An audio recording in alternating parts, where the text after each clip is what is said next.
Hey y'all, it's Caileigh from the Dentist Crew.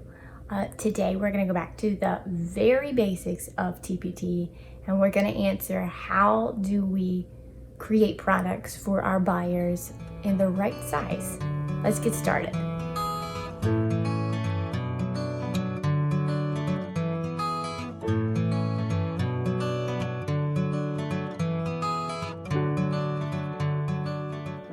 When you first start out on your Teachers Pay Teachers journey, you're going to want to make sure that your products are in a size where your buyers can print it out.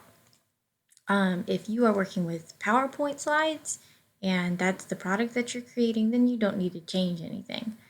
But if you want to make the product in a printable format, then you're going to have to change the slide size. So to do that, you're going to get rid of these boxes because you don't need them. You're going to go to Design. You're going to go to Slide Size and go down to Custom Slide Size. Most printer paper is 8.5 by 11, so you're going to type in 8.5 by 11.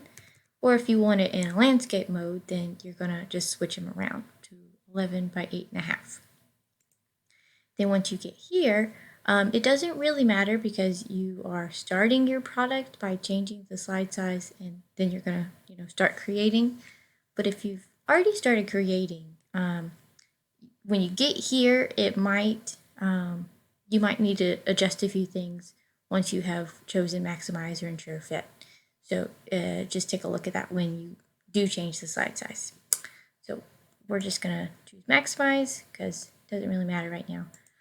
And then once you are done, you can just go ahead and start entering your photos and your text and whatever else you would like to do so you can start creating. Thanks.